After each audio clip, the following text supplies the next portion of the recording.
The privatization process, and of course you all have heard what transpired, how let's say a whole lot of sessions got it all wrong, those in government. But of course, as always, we'll start the same with this report, and then we'll begin to dissect it.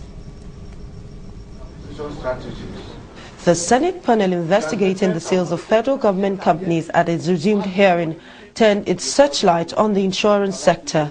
Former staff and retirees of the Nigerian Reinsurance Company and the Nigerian Insurance Corporation alleged fraud in the sales of the companies to the core investor, Global Fleet. When they returned the company after 8 months, it was the carcass they gave back to us because all the businesses were gone.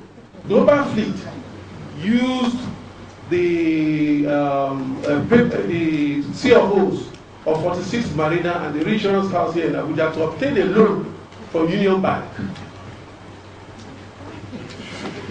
How much? 43 billion. Nikon Plaza is in shambles. If you go to Lagos, they have turned Lagos to car park. That is 5 Custom Street. Now, the Nikon Plaza is being placed for advert for sale.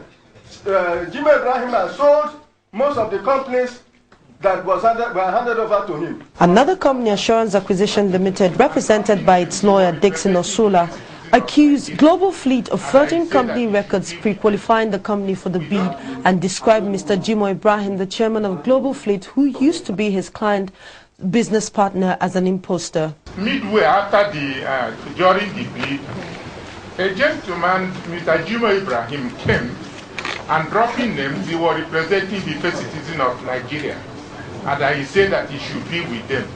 He said, "We don't know you." The next thing they had is he brought a letter, acceptance of offer. The Global Fleet and another consortium of companies that we are not assessed during the time of the consideration of the bid. We are now given Nikon Insurance. Following the submission, the Senate company took a swipe at the BPE for being incompetent in the privatization of government corporations. The committee said it's observed that the companies were undervalued and sold at giveaway to the investors. All the report shows we have been doing very well with monitoring.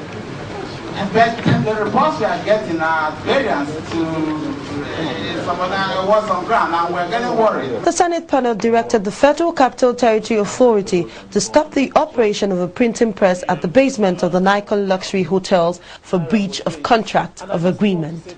Amaka Nwajugu, Channels Television News. Well, a catalogue of woes, you could describe it. And well, we're joined now by Mr. Ken Ugbechie, who is a public affairs analyst, to take a look at some of these matters as they did unfold. Thank you for coming on this morning. Thank you very much. Well, yes, indeed, a whole lot of sad scenarios just playing themselves out since 1999 till now. That's when we're starting to hear all of this. And so even your Daily Times is also involved in this, but give us your analysis on this matter. Well, let me even start from the agency that's supposed to be privatizing government infrastructure, that's the BPE. If you have an organization that you have that kind of high turnover of leadership, as we have in the BPE, we have too many DGs. This is the 12th year of BPE. Nobody's looking at that because the law says, the act that established the BPE say that the president should appoint the DG, whose tenure should be 4 years. At the president's discretion, it could be renewed for another 4 years. But you discover that we have had about five of DGs now in 12 years, which means that some of them did not even serve up to 4 years. So when you have that crisis of leadership in an organization, there's bound to be a problem. And that problem translates to the drama we are seeing on the floor of the Senate today.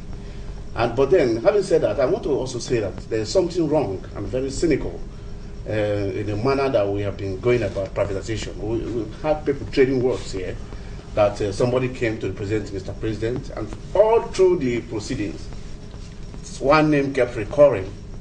One name of a big man kept recurring, and then at the time, they said, okay, it was a fracas between A and B in the presidency that led to this, and the same people that said so came to deny that they never said so. So they are taking Nigerians on the same rigmarole that has kept us where we are today.